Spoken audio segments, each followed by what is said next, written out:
الانسان كده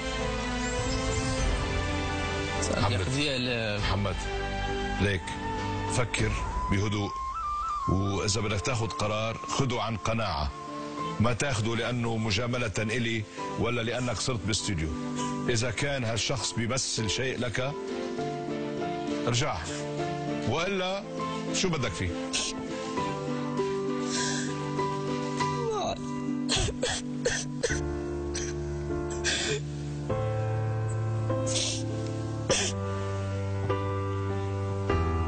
والله أنا مشتاق أن نعاقب فقط.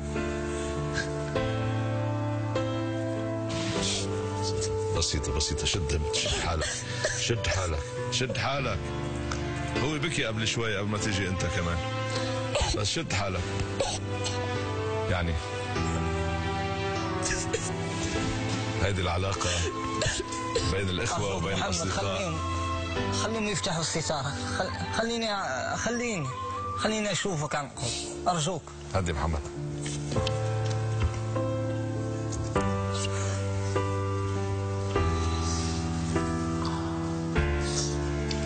يعني كنت عم بتكابر محمد، انت كمان بتعزه.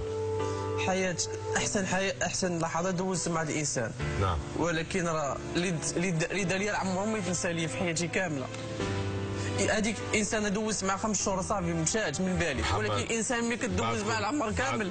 ليك بعدكم شباب، مش لازم الانسان يضل يفكر بالماضي ومتمسك بالماضي وحاطط الماضي امامك بيكون في مستقبل مش ماضي، بتفكر بالمستقبل.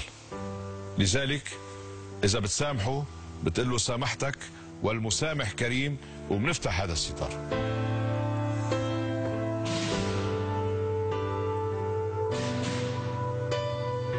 كيف تسامح انسان ترك الشيء كامل؟ ما تضغط على نفسك. اذا حاسس انه منك بحاجه تسامحه ولا قادر تسامحه ما تسامحه.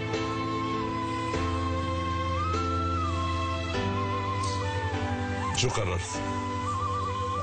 بنشوف. بتسامحه؟ ايوه بنشوف. قل له بسامحتك والمسامح كريم. سامحتك. سامحه والمسامح كريم.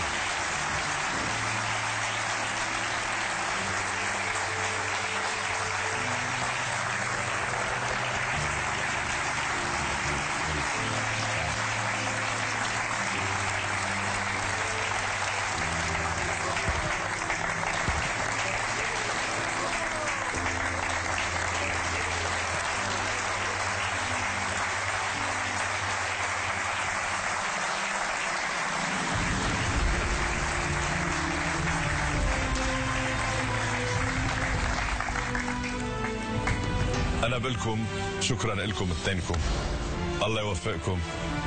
بس والله كان نفسي في هذا الطاجن من زمان. اي وحق الله. اضربني وزيد ضربني اضرب انا. انت باقي. اسمع هلا صلحته ولا لا؟ عايز تضربه؟ ضربني وانا نعنقك. طيب اضربه يلا. خلاص مسامحك. مسامح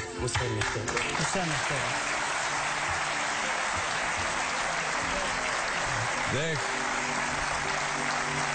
والله عشان السامح وهو عشان سامحته. إيه؟ لان ذكرياتي كلها معه. صح، بس هو انت شايف المسكين ما خلت منه شيء سكينه، انت بعدك منيح ليك هو ايش صاير فيه. نعم. مريت في ازمه. يلا موفقين. شكرا.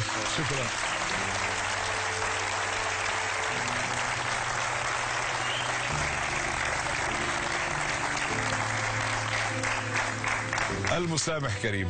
نلتقي ان شاء الله بقصه وقصص جديده.